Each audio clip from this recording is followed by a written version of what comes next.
मुसलमानों में भी एक तबका पैदा हुआ जिसको सूफ़ी कहा जाता है। वो तस्बीह हाथ में लेते हैं और अल्लाहू अल्लाहू, कभी कभी झटका मारते हैं, कभी देखिएगा आप झटके मारेंगे, अल्लाहू अल्लाहू अल्लाहू ऐसे करेंगे। कभी चिमटा ले लेंगे अपने हाथ में, चिमटी ट्रेनों में मिलेंगे, अल्लाहू अल्लाहू अल्लाह, इस तरीके से करेंगे। ऐसा वो महसूस कराएंगे आपको कि हमारे अंदर अल्लाह घुस गया है, अल्लाह हमारे नस नस में है, अल्लाहू अल्लाहू, झटके मारेंगे। ऐसे लोग आपको जहां मिलें इनको उल्टी छुरी से काटो। ये दुनिया के सबसे बड़े हराम खोर लोग हैं, कौम के ऊपर बोझ बने हैं। इनसे पूछो खाना कहां से आएगा, चुप, अल्लाहू अल्लाहू अल्लाहू। एक से मैंने पूछा भाई खाना कहाँ, शाम को खाना क्या कर कहां से आएगा, अल्लाहू अल्लाहू। आपने कहा सुन लिया, अल्लाहू अल्लाहू, खाना कहां से आएगा शाम को ये तो बताओ, अल्लाह देगा, अल्लाहू अल्लाहू अल्लाहू। वाले उनको खाना पहुंचाते हैं। ये लोग हराम खोर लोग हैं, बीवी बच्चों को छोड़े बैठे हैं। बीवी बच्चों को छोड़कर किसी भी जगह चले जाना मेरे भाइयों, और इबादत में मसरूफ होना, ये सबसे बड़ा इस्लाम का, इस्लामी दुश्मनी है। ये इस्लाम दीन मुअतदिल है। मुअतदिल जानते हो, इस्लाम नमाज का हुक्म तो देता है लेकिन पूरा दिन और पूरी रात मुसल्ला बिछा के नमाज पढ़ने की इजाजत आपको नहीं देता है। इस्लाम आपको रोजा रखने का हुक्म तो देता है लेकिन कंटिन्यू और मुसलसल 12 महीने हर रोज रोजा रखने की इजाजत आपको नहीं देता है। इस्लाम आपको ज़कात देने का हुक्म तो देता है लेकिन अपना सारा माल अल्लाह की राह में लुटा देना और खुद फकीर बन जाना, गरीब बन जाना, इसकी इजाजत इस्लाम आपको नहीं देता है। इस्लाम आपको हज की इजाजत तो देता है कि हज कीजिए, लेकिन ये नहीं कहता कि हज करने के लिए तुम अपना घर बेच दो, अपना मकान बेच दो, अपनी दुकान बेच दो, लेकिन हज करो। हज करना जाना जरूरी है, चाहे दुकान बेचना पड़े, चाहे मकान बेचना पड़े, इस्लाम इस बात की इजाजत नहीं देता है। इसी तरीके से इस्लाम नमाज पढ़ने का हुक्म देता है लेकिन इबादत, बच्चों का हक मार कर, बीवी का हक मार कर, कमाना धमाना छोड़कर, मेहनत और मजदूरी करना छोड़कर, मस्जिदों में, खानकाहों में, जंगलों पर, मज़ारों पर या किसी जगह बैठकर अल्लाहू अल्लाहू करने की इजाजत ये इस्लाम नहीं देता है। इसीलिए फरमाया फ़इज़ा क़ुज़ियतिस सलातु फ़ंतशिरू फ़िल अर्ज़ वब्तगू मिन फ़ज़लिल्लाह। दिनों में सबसे अच्छा दिन जुमे का दिन है, लेकिन जुमे का दिन भी पूरी की पूरी इबादत का दिन नहीं है।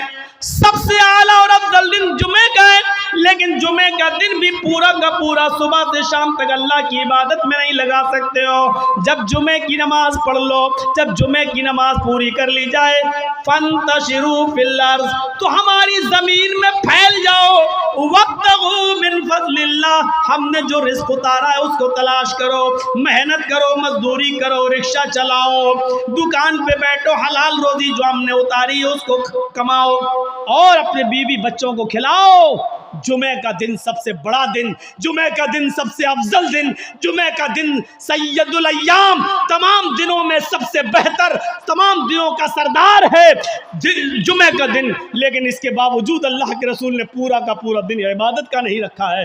और क्या फरमाया, जब जुमे की नमाज हो जाए, जुमा पढ़ लो तो अब निकलो मस्जिद से, अब मस्जिद में मत बैठो, सुभान अल्लाह अल्हम्दुलिल्लाह का वजीफा नहीं, तुम्हारी बीवी है, तुम्हारे बच्चे हैं, उनके लिए मेहनत करो, कमाओ, रिक्शा चलाओ, मेहनत करो, मजदूरी करो और शाम तक मेहनत मजदूरी करके कमा कर लाओ और अपनी बीवी बच्चों को खिलाओ। ये भी इबादत है। मेरे प्यारे साथियों, इस्लाम ने आपको सिर्फ अल्लाहू अल्लाहू करने के लिए नहीं भेजा।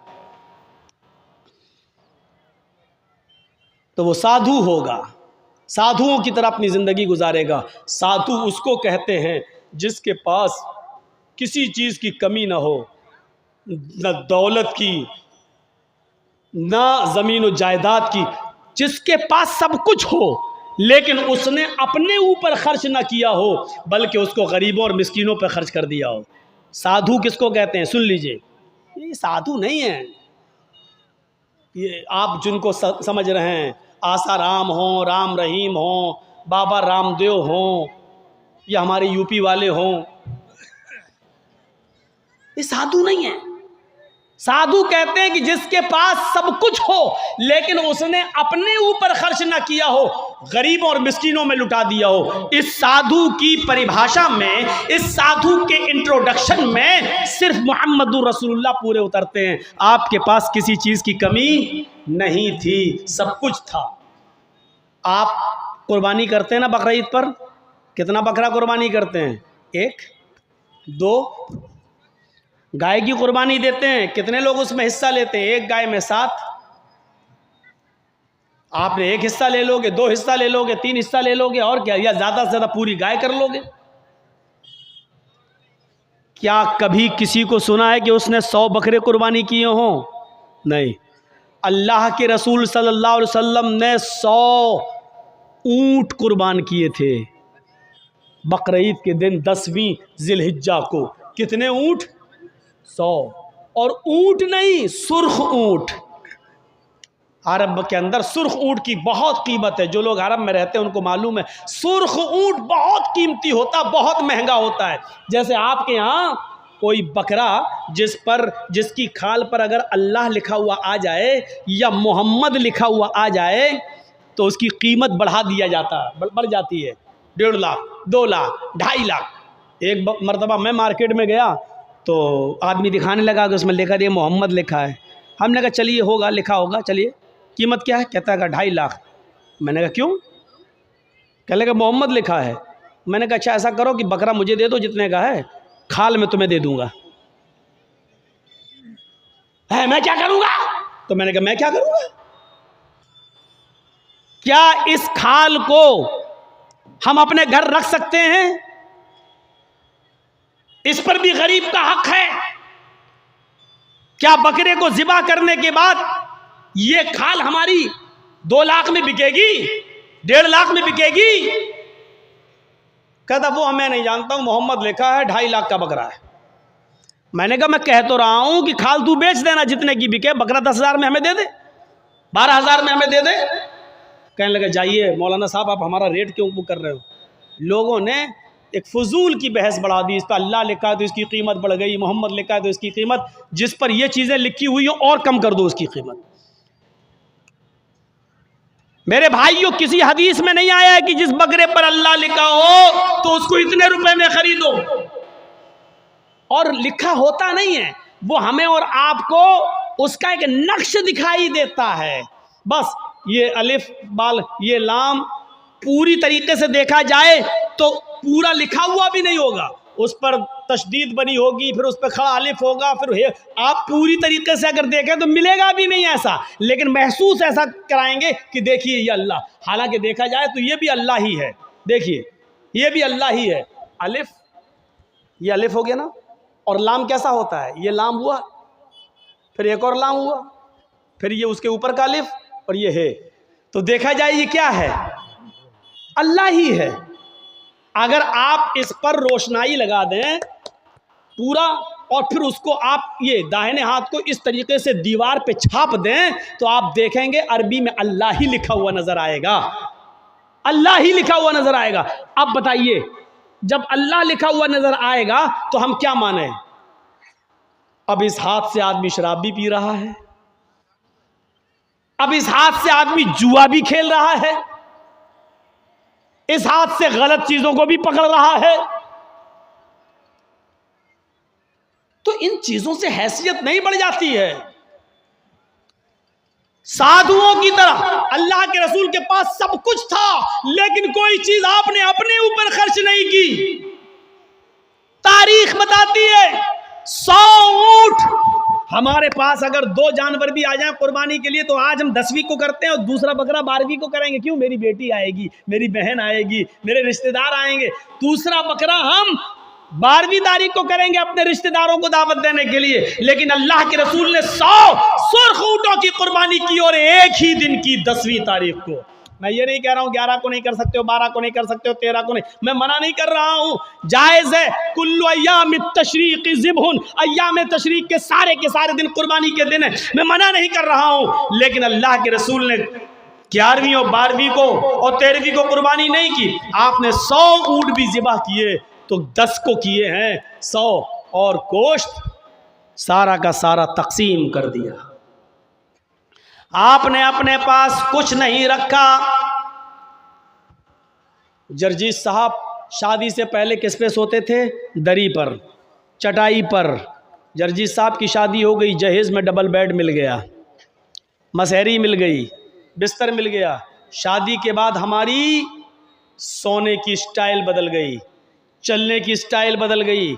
जरजीत साहब साइकिल पे चलते थे, अब बाइक पे चल रहे हैं, बड़े आदमी हैं, 4 व्हीलर भी दे दी होगी, हो सकता है ससुराल वालों ने, अब 4 पहिए की गाड़ी पे चल रहे हैं। रहने की स्टाइल बदल सकती है, लेकिन मोहम्मदुर रसूलुल्लाह 25 साल की उम्र में जब 40 साल की एक बूढ़ी औरत खदीजा से निकाह करते हैं, खदीजा अरब की बहुत बड़ी दौलतमंद और रईस खातून थी, जब अल्लाह के रसूल की शादी उनके साथ होती है तो खदीजा अपने साथ सारा माल भी लेके आती हैं, सारा खजाना लेके आती हैं, सारा बिजनेस लेकर आती हैं। अल्लाह के नबी सल्लल्लाहु अलैहि वसल्लम शादी के बाद भी उसी चटाई पर, उसी इकहरे बिस्तर पे सोया करते थे जो शादी से पहले आप सोया करते थे।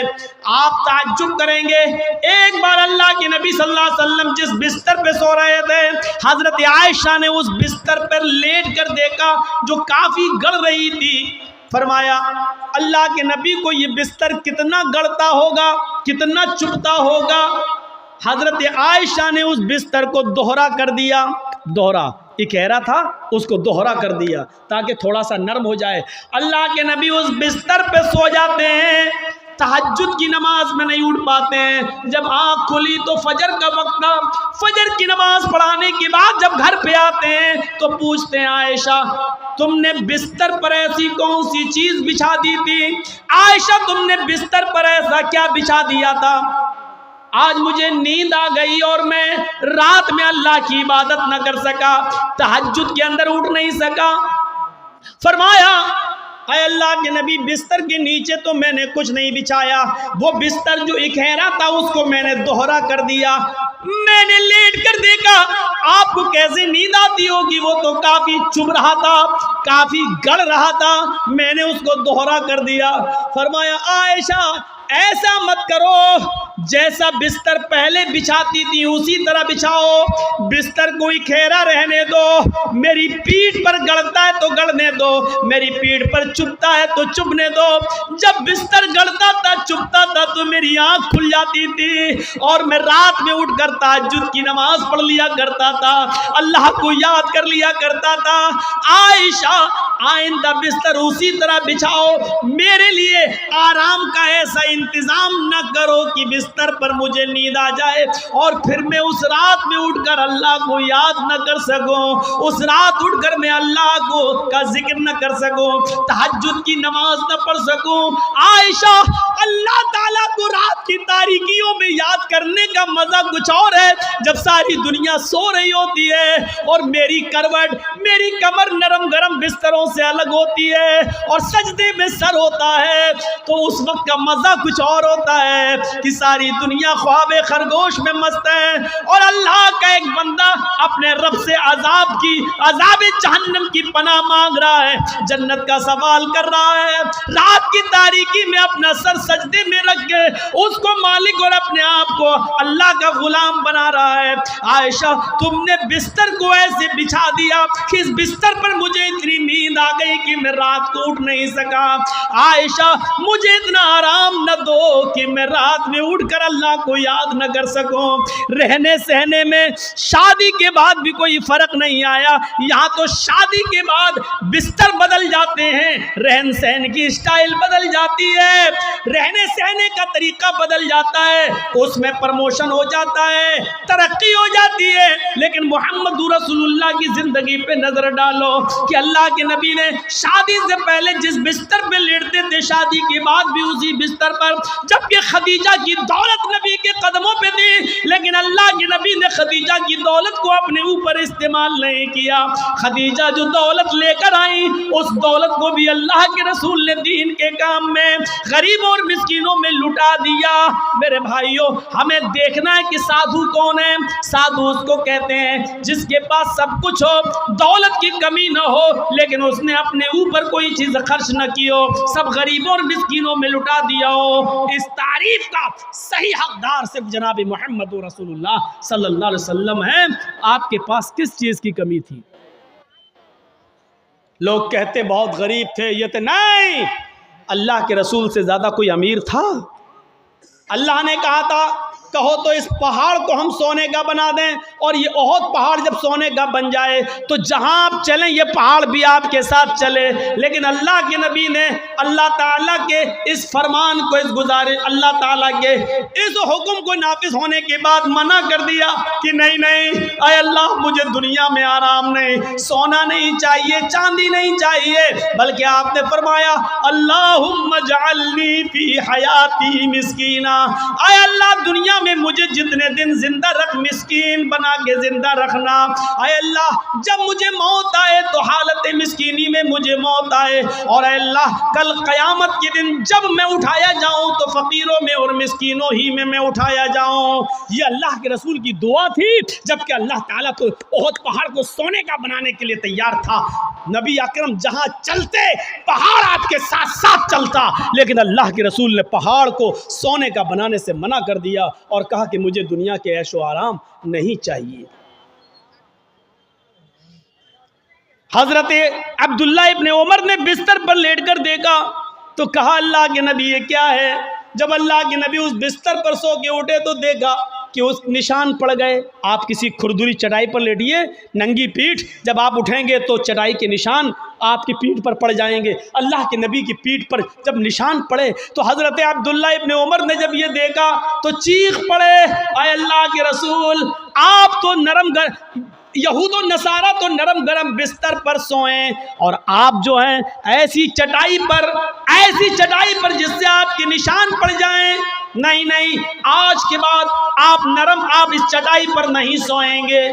आपने कहा फिर लवित्तखज़ना लकवतान, आज हम आपके लिए एक नरम गरम बिस्तर बना देंगे, नरम गरम गद्दे का इंतजाम कर देंगे, आप उसके ऊपर सोना। अल्लाह के नबी सल्लल्लाहु अलैहि वसल्लम ने फरमाया नहीं, आए अब्दुल्ला मेरे लिए नरम गरम बिस्तर का इंतजाम मत करना। माली वलिद दुनिया माना फिद दुनिया इल्ला कराकिबिन इस्तज़ल्ला तहता शजरा थुम्मा राहा।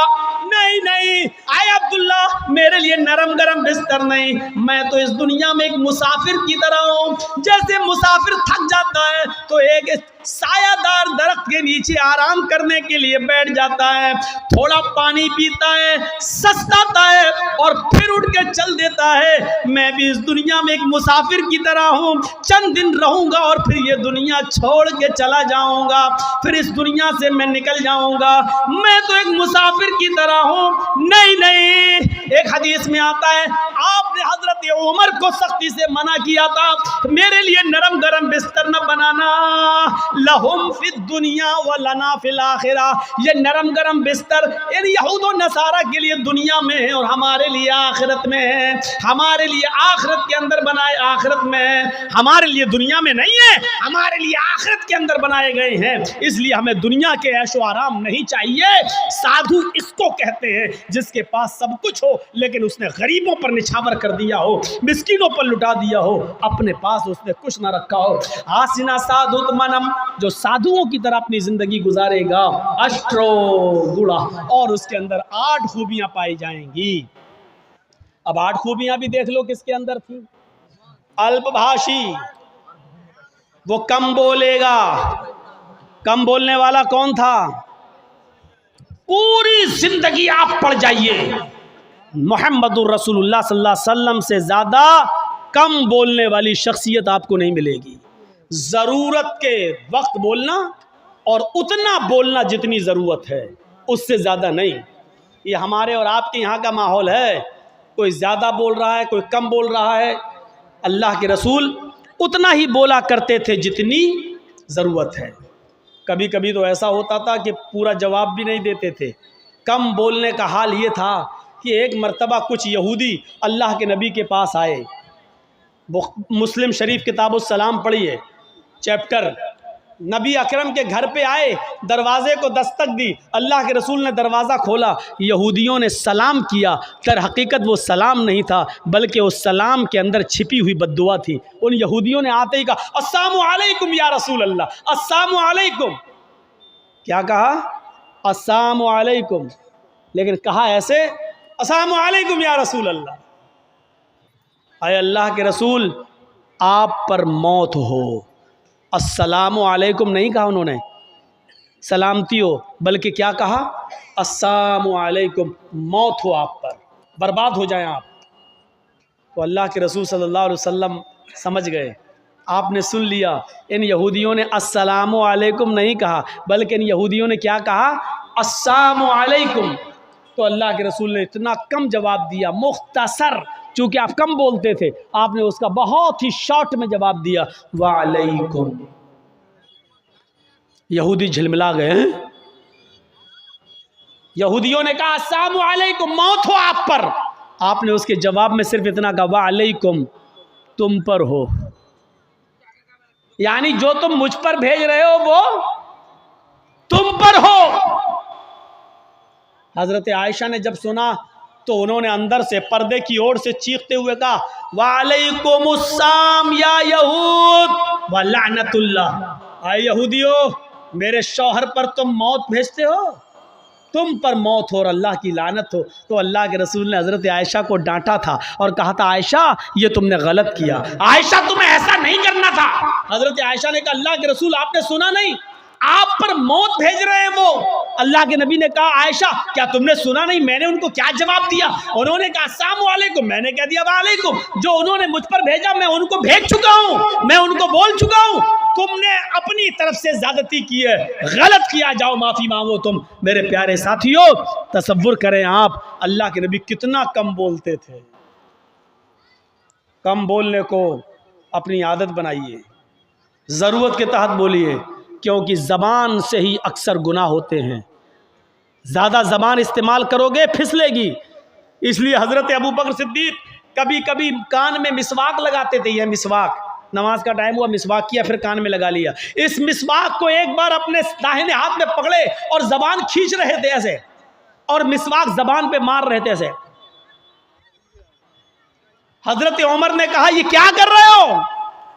कहा, इस ज़बान को सज़ा दे रहा हूँ। कहा, किस बात की? यही ज्यादा बोलती है, इसको औकात में रख रहा हूं, इसको बता रहा हूं, देख अगर ज्यादा बोलने का काम तूने किया तो तेरी पिटाई लगेगी इस मिसवाक से। ऐसा मैं इसलिए कर रहा हूं ताकि जबान हमारी कंट्रोल में रहे, क्योंकि अक्सर लोग जहन्नम में जबान की वजह से जाते हैं। यही वजह थी कि अल्लाह के नबी सल्लल्लाहु अलैहि वसल्लम ने जन्नत में जाने वाले लोगों की जब एक लिस्ट तैयार की तो उन नौजवानों को नहीं भूला। फरमाया, हाय नौजवानों, तुम मुझे दो चीजों की जमानत दो, तुम मुझे दो चीजों की जमानत दो, मैं तुम्हें जन्नत की जमानत देता हूं। मैं यज़मली, कौन है जो मुझे दो चीजों की जमानत देता है? तुम मुझे दो चीजों की गारंटी दो, मैं तुम्हें जन्नत की गारंटी देता हूँ। सहाबा ने पूछा, अल्लाह के नबी वो दो चीजें क्या हैं? आपने फरमाया, अल फमु वल फर्ज, एक मुंह, एक जबान और दूसरी शर्मगाह यानी जिनाकारी। तुम मुझे इन दो चीजों की जमानत दे दो कि मैं जबान से जो भी बोलूंगा सच बोलूंगा, कभी झूठ नहीं बोलूंगा, कभी किसी की गीबत नहीं करूंगा, कभी किसी की बुराई नहीं करूंगा, कभी किसी की चुगली नहीं करूंगा, कभी किसी को तकलीफ नहीं पहुंचाऊंगा, और दूसरी इस बात की गारंटी दे दो कि मैं किसी की माँ बहन बेटी पर गलत नजर नहीं डालूंगा और उसको कभी गलत नजर से नहीं देखूंगा, जिना नहीं करूंगा। तुम अपनी इन दो चीजों की जमानत दे दो, जो मुझे इन दो चीजों की जमानत देगा मैं उसको जन्नत की जमानत देता हूं, यानी वो मेरे साथ जन्नत के अंदर जाएगा।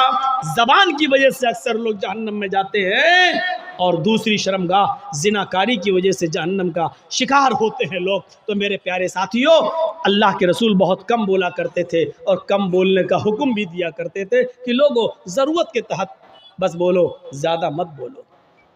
बहुभाषिता, मुस्तकबिल की बातें बताएंगे, इसमें कोई शक नहीं कि अल्लाह के नबी ने भविष्य की बहुत सी बातें बताई, मुस्तकबिल की बहुत सी बातें बताई। कुर्बे क़यामत ऐसा होगा, ऐसा होगा, ऐसा होगा, लेकिन आपने अपनी तरफ से कुछ नहीं बताया। मा यंतिक़ु अनिल हवा इन हुवा इल्ला वह्युन यूहा, मेरे नबी अपनी तरफ से कुछ नहीं बोलते, वो जो कुछ भी बोलते हैं अल्लाह रब्बुल आलमीन की तरफ से वही के आ जाने के बाद। लेकिन मुस्तकबिल की बातें बताई, ये बात ठीक है नहीं? देखिए, अल्लाह के नबी ने 1400 साल पहले फ्यूचर की ये बात बताई थी, जो आज हर्फ बहर्फ साबित हो रही है। निसाउन कासियातुन आरियातुन मुमीलातुन वमाइलात।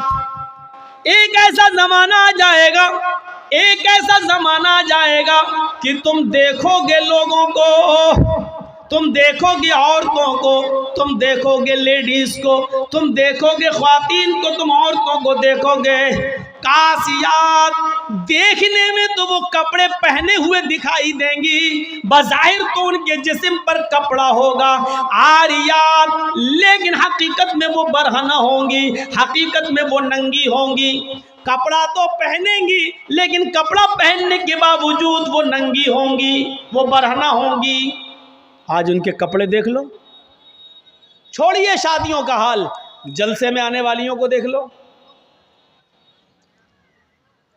ईद और बकरीद के दिन औरतों के पहनावे देख लो, और अपनी जवान बच्चियों को देख लो जिनकी उम्र 10 साल से बड़ी है। याद रखिएगा, 10 साल से बड़ी लड़की के ऊपर पर्दा फर्ज हो जाता है। 10 साल से बड़ी लड़की का फिर सर का एक बाल भी किसी गैर मर्द को नहीं दिखना चाहिए। हमारी नजरों में बहुत मामूली बात है, छोटी है। अल्लाह के रसूल ने फरमाया था, जब तुम्हारा बेटा 7 साल का हो तो उसको नमाज का हुक्म दो, और 10 साल का हो तो नमाज के लिए ज़बरदस्ती करो, ना पढ़े तो उसको मारो पीटो। 10 साल के बाद कुरान और हदीस के सारे अहकाम नाफिज हो जाते हैं। आजकल 10-11 साल की लड़कियां बालिग हो रही हैं, टीवियों पर सीरियल ऐसे आ रहे हैं, मोबाइलों में ऐसी ऐसी वाहियात चीजें यूट्यूब वगैरह पर, फेसबुक पर आ रही हैं कि इनको देखकर हमारी लड़कियां जो कभी 16-17 साल में बालिग होती थी, आज 11-12 साल की उम्र में बालिग होने लगी हैं। उरियानियत फैल चुकी है, शर्म हया ताक पर रखी जा चुकी है। वरना तसव्वुर कीजिए, एक कपड़ा जो जिस्म से चिपका हो, आपके पैरों से चिपका हुआ हो, और वो कपड़ा आपके घुटने और रान से होते हुए आपकी कमर तक आए, जिसको आप लेगी कहें, और इसके ऊपर कुर्ती पहन ली जाए, और इस तरीके से मार्केट में, बाजार में शॉपिंग की जाए, ऐसी औरत को आपकी नजर में फैशन परस्त कहा जा सकता है, लेकिन मोहम्मदुर रसूलुल्लाह की नजर में ये लड़की, ये औरत नंगी है, नंगी है, नंगी है।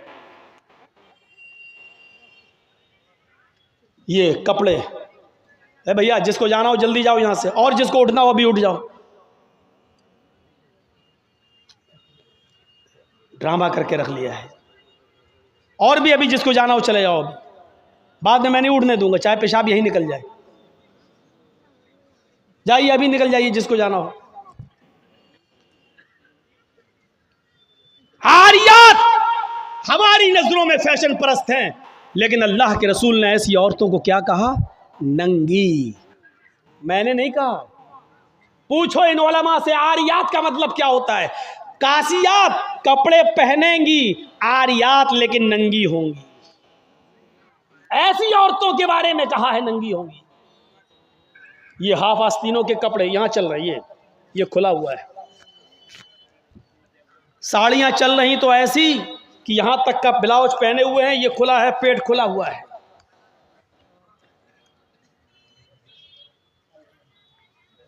और जो चंद बुरके अब चल भी रहे हैं बिहार बंगाल में, पहले तो चलते नहीं थे, तो अब बुरकों में भी डिजाइन चलने लगी है। कड़े हुए बुरके, डिजाइनदार बुरके। अब एक बात बताइए, बुरके को आप एक तो डिजाइनदार बना रहे हैं, और दूसरा जब औरत या लड़की जब बुरका ओढ़ती है तो सीने पर फूल बना दिए हैं। ये बताइए यहां फूल बनाने की क्या जरूरत थी? जब वो पहनती है तो फूल सीने पर, और वो लड़की ने ये बुरका खरीदा क्यों? इसका मतलब क्या है कि वो भी इसलिए खरीद रही है ताकि मेरे फूलों पर नजर। ये सुनना पड़ेगा तुम्हें नहीं, तुम्हारे बाप को भी सुनना पड़ेगा। जब तक मैं इस कुर्सी पर हूं, ये अथॉरिटी, ये पावर मुझे इस्लाम ने दिया है, सुनना पड़ेगा। क्यों खरीदा है उसने ये बुरका? यूपी साइड में आ जाओ, लखनऊ के बुरके देख लो, बंबई के देख लो, हैदराबादी बुरके देख लो। कसम खुदा की अब बुरके बुरके नहीं रह गए। अब 60 साल की बुढ़ी भी ओढ़ ले तो ऐसा लगता है जैसे वो 18 साल की लड़की जा रही है। ये बुरके एक बार सच्चा वाकया है। 60, 65, 70 साल की बुढ़िया ऐसा ही बुरका ओढ़ के चेहरा छुपा के जा रही थी धीरे धीरे। भाई बुढ़ी थी वो, धीरे धीरे चल रही थी, तो एक लड़का उसका पीछा करने लगा। 20-22 साल का लड़का उस बुढ़ी का पीछा करने लगा, क्योंकि जो सोचने लगा बुरका इतना खूबसूरत है तो बुरके के अंदर कितना खूबसूरत माल होगा, बुरके वाली कैसी होगी, उसका पीछा करने लगा। बुढ़िया धीरे धीरे चल रही, लड़का समझ रहा मुझे लिफ्ट दे रही, मेरी वजह से धीरे धीरे चल रही, जबकि वो अपनी कमजोरी की वजह से धीरे धीरे चल रही। बुढ़िया समझ गई कि लड़का मेरा पीछा कर रहा है, तो थोड़ी दूर चलने के बाद उसने अपना नकाब खोला और अपनी तुतलाती जबान में बोली, बेटा। लड़के का तो मूड खराब हो गया, कम वक्त मेरा तो मामला ही गड़बड़ हो गया। बेटा तू मेरा पीछा क्यों कर रहा है, मैं तो तेरी अम्मा की उम्र की हूं। लड़के को भी गुस्सा आ गया, कहती बात, मैं अपने लिए नहीं अपने अब्बा के लिए ढूंढ रहा हूं। अब 60, 65, 70 साल की बूढ़ियों को ऐसे खूबसूरत बुरके पहनने की क्या जरूरत? बुरकों का मकसद जो कभी था पर्दा, लेकिन आज उनका मकसद भी वो नहीं रह गया। अल्लाह के नबी के ज़माने में एक सहाबी अल्लाह के नबी के पास आती हैं, मुस्नद अहमद की सही रिवायत, जिनकी चादर कपड़े से नीचे, टखने से नीचे, चप्पल से नीचे ज़मीन की मिट्टी उड़ाती हुई आती और कहती, अल्लाह के रसूल मैं इस चादर को ओढ़कर नमाज पढ़ने जाती हूँ। आपने कहा चादर इतनी नीची होनी चाहिए। उसने कहा अल्लाह के नबी कभी कभी जमीन पर पेशाब व पायखाना पड़ा होता है, गंदगी पड़ी होती है, तो क्या मैं थोड़ी सी ऊपर करके पायखाना गंदगी को क्रॉस करके आगे निकल जाऊं? आपने कहा नहीं, दाएं से निकल जा, बाएं से निकल जा। कहने लगी दाएं भी मर्द बैठे होते हैं, बाएं भी मर्द बैठे होते हैं, मुझे उसी गंदगी के ऊपर से निकलना है। अल्लाह के रसूल इजाज़त दे दीजिए, मैं थोड़ा सा ऊपर कर लूँ और निकल जाऊँ, उसके बाद नीचे कर लूँगा।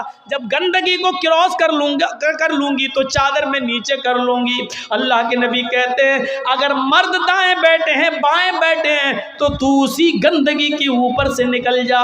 कहने लगी अल्लाह के रसूल वो गंदगी मेरी चादर में लग जाएगी, आप मुझे ऊपर उठाने की इजाजत नहीं दे रहे हैं, टखने से ऊपर, चप्पल से ऊपर चादर उठाने की इजाजत क्यों नहीं दे देते? आपने कहा नहीं, चादर उठाने की इजाजत चप्पल से भी ऊपर चादर उठाने की इजाजत नहीं दूंगा। कहा अल्लाह के रसूल फिर उस चादर में पेशाब और पायखाना लग जाएगा। आपने कहा लग जाने दे। कहने लगी अरे अल्लाह के रसूल उसी चादर को तो ओढ़कर मैं नमाज पढ़ती हूँ मस्जिद में, जब ऊपर औरतों का अलग इंतजाम होता है या पर्दे में औरतों का इंतजाम होता है तो मैं इसी चादर को ओढ़े ओढ़े नमाज पढ़ती हूँ। आपने कहा उसी चादर को ओढ़कर नमाज पढ़ ले। कहने लगी उसमें पेशाब और पायखाना लग जाएगा, क्या उसी और चादर को ओढ़कर नमाज पढ़ लूं? आपने फरमाया हाँ। आए औरत, जब पेशाब और पायखाना तेरी चादर में लगेगा, जब तू आगे बढ़ेगी तो तेरी चादर जमीन पर पड़ी हुई मिट्टी से रगड़ खाएगी, क्योंकि तेरी चादर नीचे है। जब पेशाब और पायखाना उसमें भर जाएगा, जब तू आगे बढ़ेगी तो जमीन पर पड़ी हुई मिट्टी पर तेरी चादर रगड़ खाएगी, और जमीन पर पड़ी हुई मिट्टी से रगड़ने की वजह से जमीन की पाक मिट्टी तेरी चादर को पाक कर देगी। लेकिन तुझे चादर उठाने की इजाजत नहीं, उसी चादर में तू नमाज पढ़ ले। गंदगी लगती है तो लग जाने दे, आगे बढ़ेगी तो जमीन पर पड़ी हुई पाक मिट्टी तेरी चादर को पाक कर देगी। मेरे भाइयों, पेशाब और पायखाना देखकर भी अल्लाह के रसूल ने औरत को चादर उठाने की इजाजत नहीं दी। मेरी बहनों, तुम्हारे दिल कैसे गवारा कर लेते हैं। जलसों में भी चूड़ियां खरीदने के लिए, बैलून खरीदने के लिए, जलेबियां खरीदने के लिए तुम किस तरीके से लेडीज पिंडाल से निकलकर तुम बाजारों में घूम लेती हो। शर्म आनी चाहिए। तुम्हारे कलेजे और तुम्हारे दिल कैसे गवारा कर लेते हैं कि लड़के और लड़कियां एक जगह शॉपिंग करें, दुकानदारी करें, खरीदारी करें। ये तुम्हारे कलेजे, तुम्हारे ज़मीर कैसे गवारा कर लेते हैं। जबकि अल्लाह के नबी फरमाते हैं ला यखलुअन्न रजुलुम बिमरातिन इल्ला कान सालिसुहुम शैतान। कोई मर्द किसी औरत से तन्हाई में न मिले, कोई मर्द किसी औरत से अकेले में न मिले कि उसमें तीसरा शैतान होता है, उसमें तीसरा बहकाने वाला शैतान होता है। मेरे भाइयों, इस्लाम का कानून यही है, इस्लाम का निज़ाम यही है। एक औरत, उसका शौहर मर चुका है, औरत के पास बहुत ज़्यादा पैसा है, वो हज करना जाना चाहती है, शौहर इंतकाल कर गया। अब औरत अकेले हज करने नहीं जा सकती है, जबकि मुस्तती है, साहिब इस्तिताअत है, हज करने जाना चाहती है, अच्छा काम करने जाना चाहती है।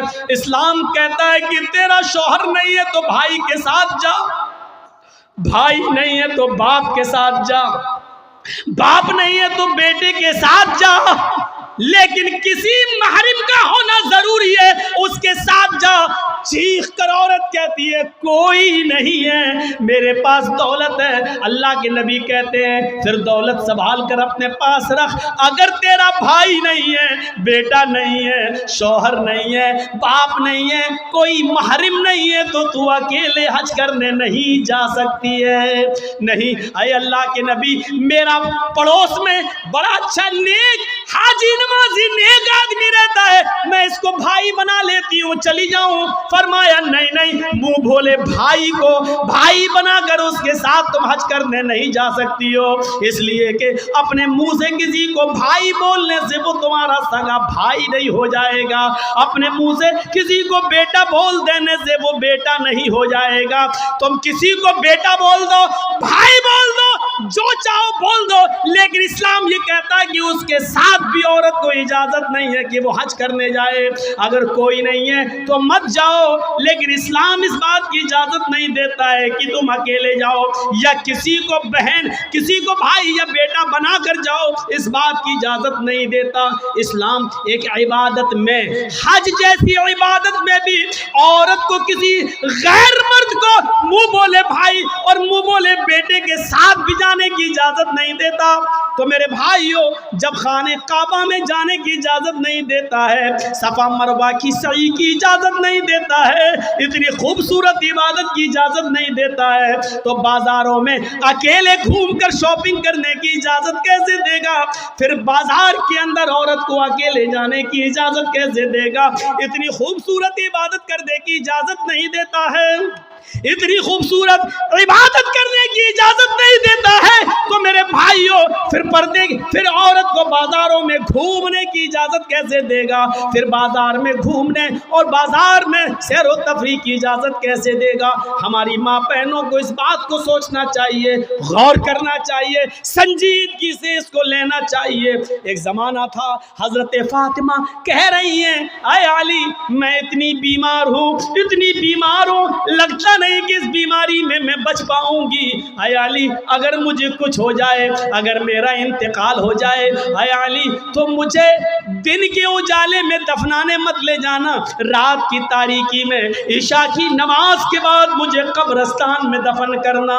हजरत अली ने कहा, अय फातिमा ऐसा क्यों कह रही हो? अगर तुम्हारा इंतकाल सुबह फजर के बाद हो तो क्या ईशा तक हम तुम्हारे जनाजे को रखेंगे, मिट्टी को रखेंगे?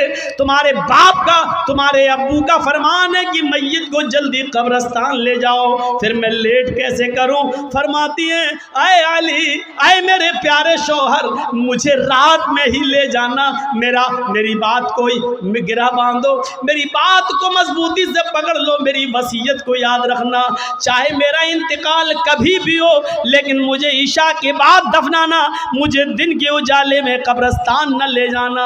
हाय अली मैं नहीं चाहती हूँ कि मेरे मुर्दा जिस्म पर पड़े हुए कफन पर भी किसी गैर मर्द की नजर पड़े, मैं अपने कफन पर भी किसी गैर मर्द की नजर नहीं पड़ने देना चाहती हूँ। हाय अली मुझे रात में ले जाना, दिन के उजाले में नहीं। मैं नहीं चाहती कि मेरे कफन पर भी किसी गैर मर्द की नजर पड़े। मेरे भाइयों, इंतकाल के बाद निकाह जायज़ नहीं है, इंतकाल के बाद शादी नहीं होती है, लेकिन इंतकाल के बाद भी अपने जिस्म को तो छोड़ो, अपने कफन को भी किसी गैर मर्द को देखने की इजाज़त नहीं दे रही है। ये था हज़रत फातिमा का पर्दा। इस पर्दे की रोशनी में मेरी बहनों अपने गरीबानों में झांक कर देखो, अपने गरीबानों के बटन खोलो और तलाश करो हम कहाँ खड़े हैं, हमारा पर्दा क्या है, हमारी इज्जत व आबरू क्या है। आज हम हमारे चेहरों का हरकस व नाकस देख रहा है। कल तक हमारे इन खूबसूरत गालों को कभी आसमान की निगाहों ने भी नहीं देखा था, चांद और सितारों ने भी नहीं देखा था, और आज जो चाहता है देख लेता है। हरकस व नाकस जिसको चाहो आज वो बड़ी आसानी से हमारी बहनों बेटियों का दीदार कर रहा है। और एक और बात, जितना अमीर बाप है, जितना अमीर बाप है, जितना भी बाप अमीर मिलेगा आपको, आप देखिएगा उसकी बेटी उतने ही कम कपड़े पहने हुए होगी। किस बात का अमीर है तू? काहे का अमीर है तू? अपनी बेटी को 5 मीटर का कपड़ा लाकर नहीं दे सकता है तो काहे का अमीर है तू? कंजूस और बखील बाप। अल्लाह ताला ने इन अमीरों को ऐसी सजा दी है, ऐसी सजा दी है। कल तक ये गरीबों की लड़कियों को डांस कराया करते थे, आज अल्लाह ताला ने इन अमीरों की लड़कियों के जिस्मों से कपड़े उतार कर उनको लोगों की नजरों को दीदार करने पर मजबूर कर दिया। आज इन अमीरों की लड़कियों के जिस्मों से कपड़े उतरवा कर आज गरीब इन लड़कियों को देख रहे हैं, उनका नजारा कर रहे हैं। आज अमीरों को अल्लाह ने ये सजा दी है। आज वो फैशन समझते हैं कि मेरी बेटी फैशनेबल कपड़े पहने हुए हैं। नहीं नहीं मेरे भाइयों, आप अपनी बहनों के जिम्मेदार हैं। अल्लाह के नबी ने फरमाया कि जिस लड़की का बाप, जिसकी बेटी बेपर्दा घूमे वो बाप दयूस है, जिसकी बहन बेपर्दा घूमे वो भाई दयूस है, जिसकी बेटी बेपर्दा घूमे वो बाप दयूस है, जिसकी बीवी बेपर्दा घूमे वो शौहर दयूस है। गौर करो कितनी साफ लफ्जों में, कितने साफ लफ्जों में अल्लाह के नबी ने फरमाया, जिसकी बहन बेपर्दा घूमे वो भाई दयूस, जिसकी बेटी बेपर्दा घूमे वो बाप दयूस, जिसकी बेटी बेपर्दा घूमे वो बाप दयूस, जिसकी बीवी बेपर्दा घूमे वो शौहर दयूस। अब दयूस का माना अगर हम समझ जाएं तो सारा मामला हल हो जाए। दयूस का ये तो अरबी लफ्ज़ है ना, इसका उर्दू में तर्जमा होता है, सुनने की ताकत है? सुनेंगे? दयूस का मतलब होता है भड़ुआ। और भड़ुआ किसको कहते हैं बताने की ज़रूरत नहीं, जानते होंगे। भड़ुआ कहते हैं उसको जिसने अपनी बहन, बेटी या बीवी या माँ को गलत काम करने के लिए किसी अड्डे पर बिठा दिया हो, चकले पर बिठा दिया हो और उनसे गलत काम करवाता हो और उनकी कमाई खाता हो। अरबी ज़बान में इसको दयूस कहते हैं और उर्दू में इसको भड़ुआ कहते हैं। कितना सख्त जुमला इस्तेमाल किया अल्लाह के रसूल ने। मौलाना जर्जीस को आप कह रहे होंगे ये क्या हो गया इसको। अल्लाह के नबी ने कहा जिसकी माँ बेपर्दा घूमे और बेटा अपनी माँ की बेपर्दगी पर कुछ ना बोलता हो वो बेटा भड़ुआ। जिसकी बीवी बेपर्दा घूमे और शौहर अपनी बीवी की बेपर्दगी पर कुछ ना बोले वो शौहर भड़ुआ। जिसकी बहन बेपर्दा घूमे और वो भाई अपनी बहन की बेपर्दगी पर खामोश रहे वो भाई भड़ुआ। और जिसकी बेटी बेपर्दा घूमे और बाप अपनी बेटी की बेपर्दगी पर खामोश रहे वो बाप भड़ुआ। दयूस कह दो मौलाना चलेगा, भड़ुआ मत कहो, अच्छा नहीं लग रहा है। हम कब कह रहे हैं कि अच्छा लग रहा है? हमको अच्छा लगाना कब है? जब अच्छा ही लगने लगे तो फायदा क्या है? इंजेक्शन ऐसे लगाओ दर्द ना हो। बात साहब ऐसा हो सकता है कि इंजेक्शन लगे और दर्द ना हो? इंजेक्शन भी लगवाना चाहते हो और दर्द भी नहीं चाहते हो, तब तो होम्योपैथिक दवा ले लो, मीठी गोलियां खा लो जो मरने के बाद फायदा करती है।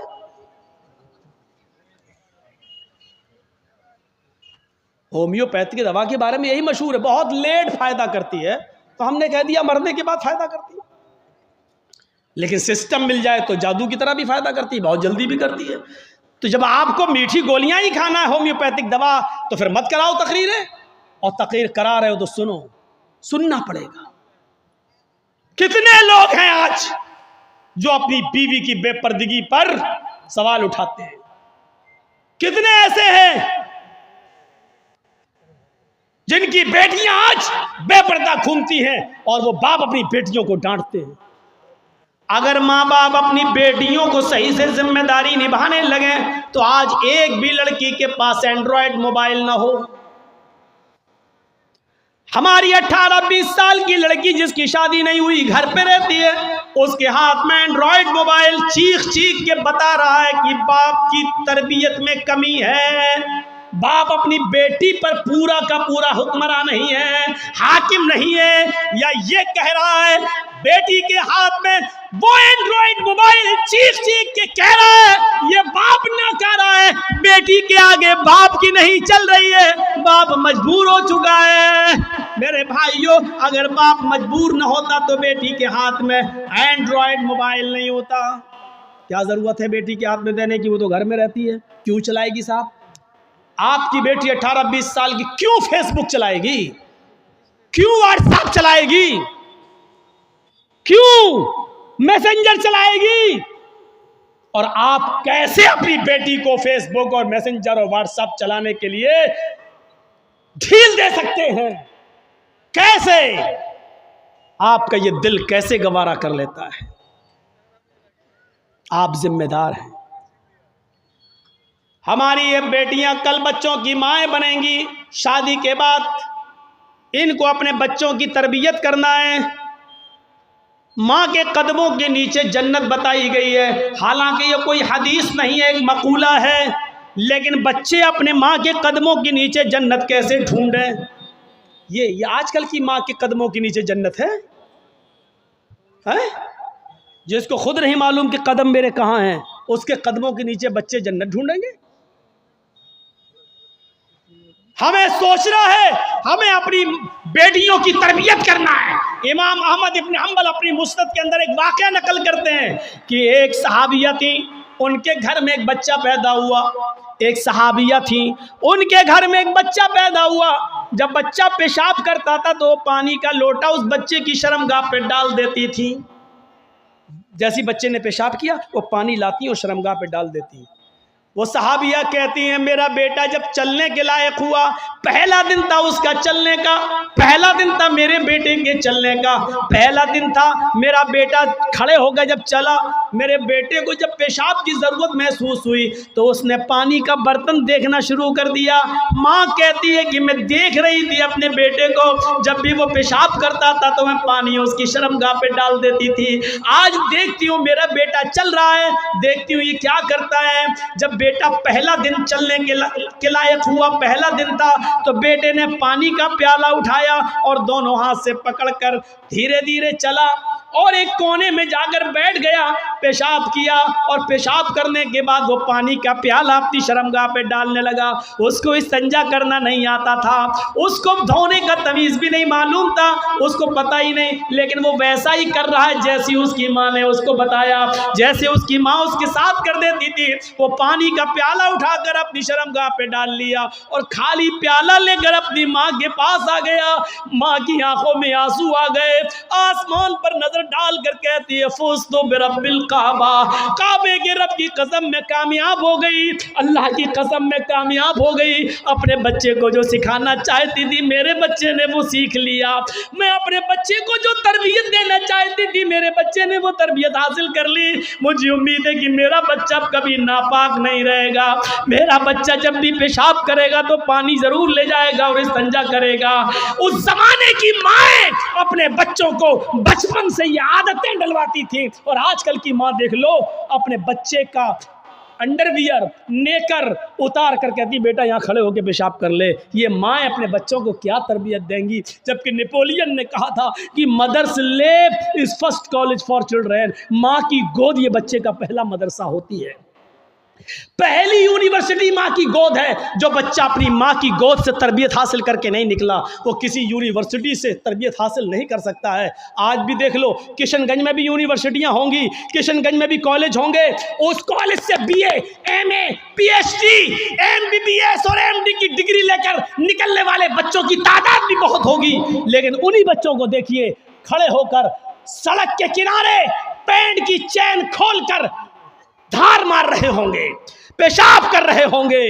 ये इन यूनिवर्सिटियों के फारिगीन स्टूडेंट हैं जो फारिग होकर निकले, जिनको MD करने के बाद, MBBS करने के बाद भी पेशाब करने की अकल नहीं आई है। इनसे तो बेहतर वो कुत्ता है जो कम से कम पेशाब करता है तो एक टांग तो उठा लेता है ताकि उसके ऊपर छींटे ना आए।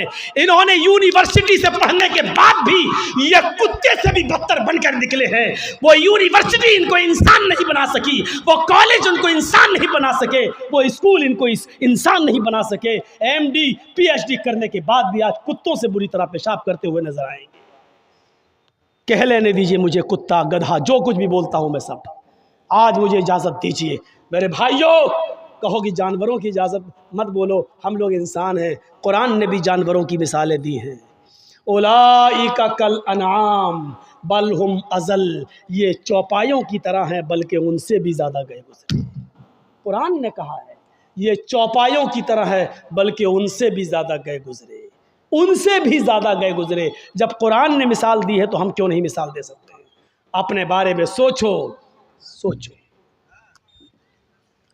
हैं अब्दुल कादिर जिलानी बगदादी रहमतुल्लाह अलैह की तारीख कौन नहीं जानता, जिनको आज लोग बड़े पीर साहब के नाम से भी जानते हैं, जिनके नाम पर 11वीं की बिरयानी की डेग भी बनाते हैं।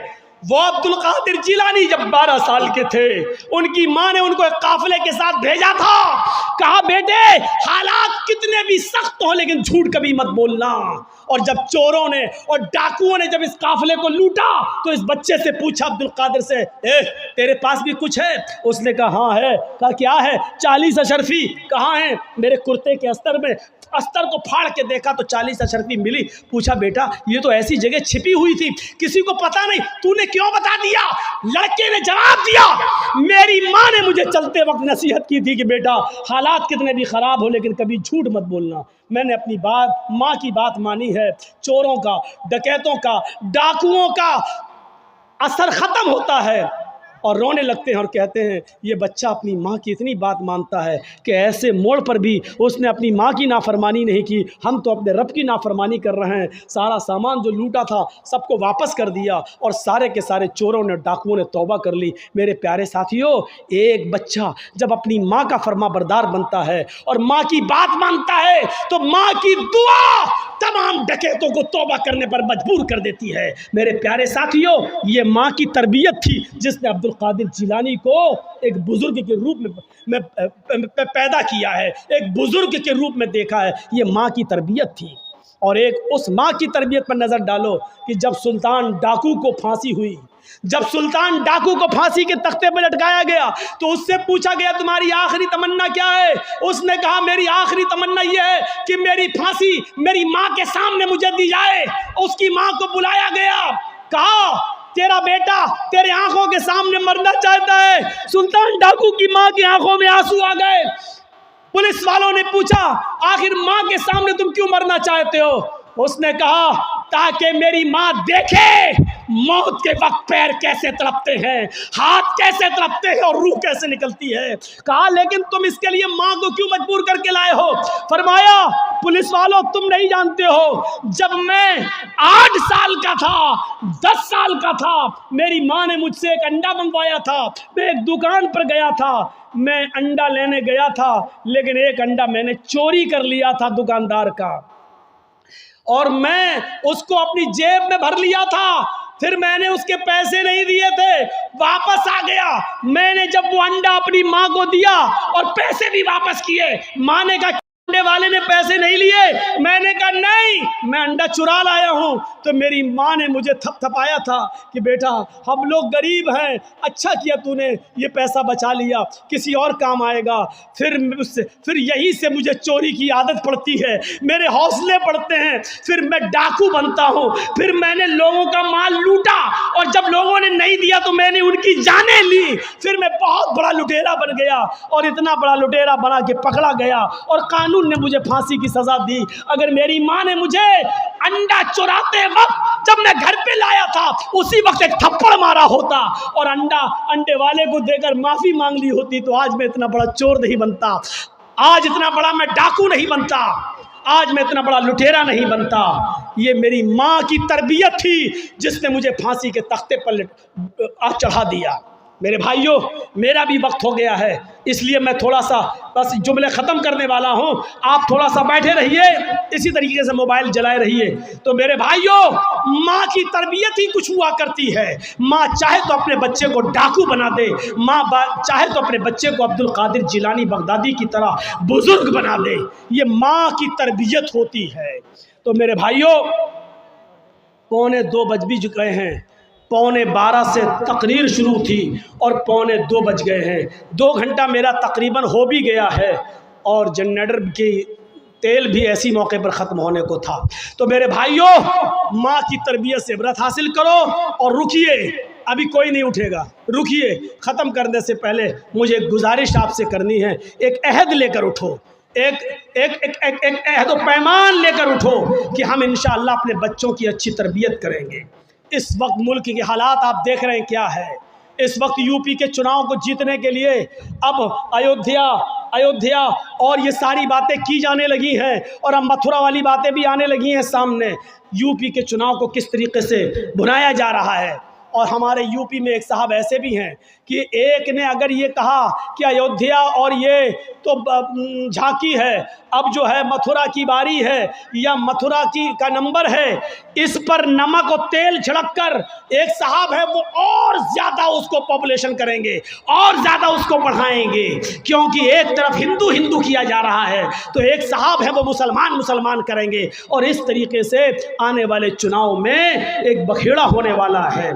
ये भी हो सकता है कि आगे चलकर इस चुनाव में आखिरी जब लहर हो, आखिरी जब काउंटिंग हो, आखिरी जब वो वोट डालने का नंबर आए तो उस मौके पर कोरोना की तीसरी लहर भी आ जाए, क्योंकि ये सारी प्लानिंग ऊपर होकर बैठती है ऊपर होती है। कब कोरोना पैदा करना है, कब कोरोना गायब करना है, कहाँ लाना है, कहाँ नहीं लाना है, इसको यूपी में किस मौके पर लाया जाएगा, कैसे लाया जाएगा, ये सारी साजिशें हो रही हैं। ऐसे मौके पर हम मुसलमानों को एक प्लेटफार्म पे आना बहुत ज़रूरी है। हमें हनफी, शाफई, मालिकी, हम्बली ये सबको भुलाकर एक प्लेटफार्म पे आना है। मेरे भाइयों, ये इदारा का जलसा है और जिस इदारे के लिए ये जलसा किया गया है उस इदारे का ताउन आपने जो कुछ भी किया। मैंने अपनी बात ख़त्म कर दी। अल्लाह ताला से दुआ है कि बार इलाह हमें इस्लाम पर कायम रखना और जब हमारा ख़ात्मा हो तो ईमान पर फरमाना। लेकिन आपसे गुजारिश है कि चलते चलते मैं 2 मिनट 3 मिनट के लिए स्टेज पर बैठा हुआ हूँ, आप मुझसे मुसाफा करें और जो भी ताउन करना चाहें मेरे